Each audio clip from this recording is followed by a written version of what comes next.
Hello everyone. So welcome to the channel of RD Automation Learning. So in this video, we are going to share few of the things that you should not include in your CV or your resume, right? So whenever you send your CV or whenever you are creating a CV for any job that you want to apply, so there are few of the things that we would share in this video that you should not include, right? So let's look into those details. But before that, if you're watching this video for the very first time, then please do hit like, share, and subscribe our channel, right? So these are all the things that has been found in the CV. So we are receiving multiple CVs for resume review, for mock interviews, all those things, right? So we are going through each and every CV.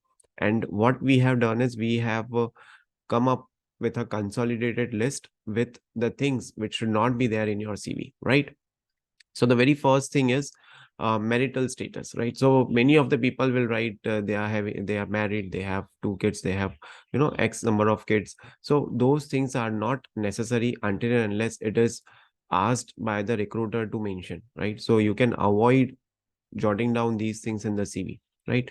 Second thing is your high school and primary school details if you have attended college schools, right? So if you are an experienced candidate, then you should not include those things.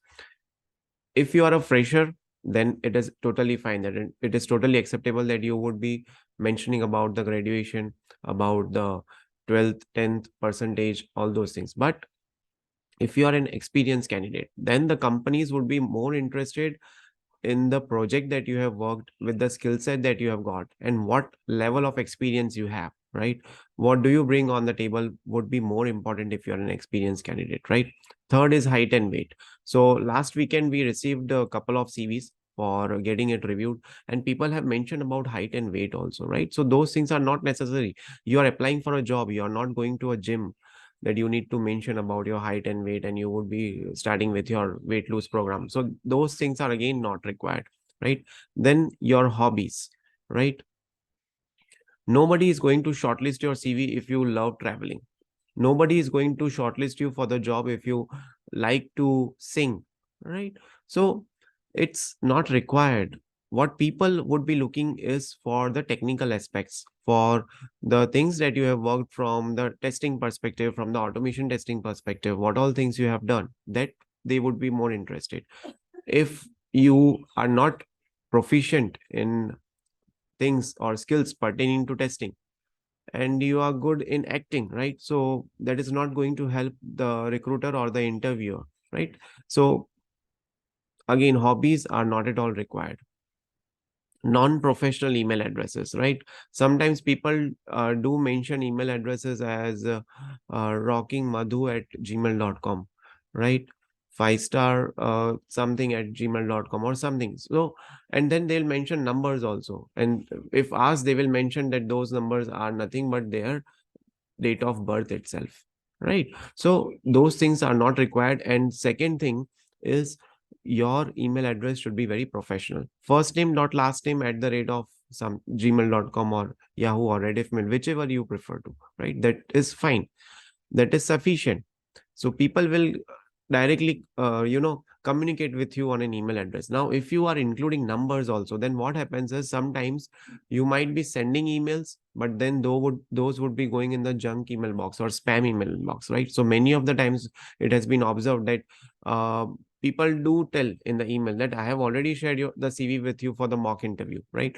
But then we don't see in the inbox, right, in the primary or in the general inbox, and then we check in the spam or junk folder, so it is there, and then we see what is the email address, so it includes some number, and that's why it is going on in the spam or in the junk, right? And who knows, maybe you might be getting the job opportunity, but because of your in this kind of email address, the job opportunity or those interviews, real time interviews, also might be going into your junk or spam email box.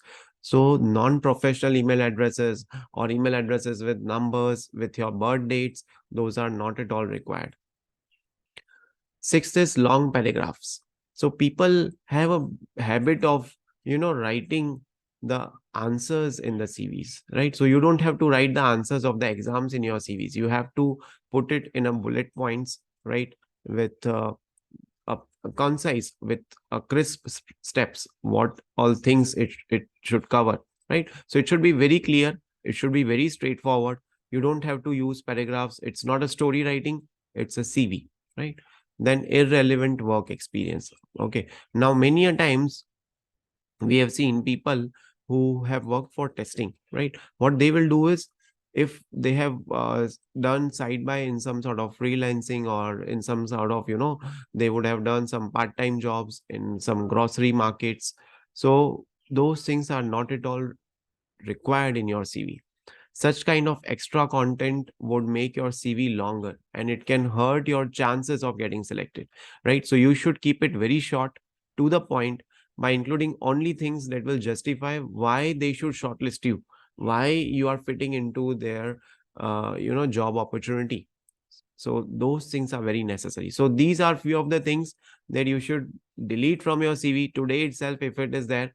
See, I could have come up with some top mate link, and I could have launched some digital program again to get your resumes reviewed with 99 rupees. But I feel that such things should not be charged, right? So I am making this video for free of cost for all of you, right? So what I am expecting from you guys is to at least like the video, share the video on the social media platforms, and tag us, right? So that we are able to increase our reach, we are able to reach to the maximum people. We want to help, and we want to help people to go to help them to the next level, right? So those kind of things are appreciated, right? So thank you so much for watching this video. Don't forget to like the video, right? And these are few of the points that you need to immediately delete from the CV, right? So that's it for this video.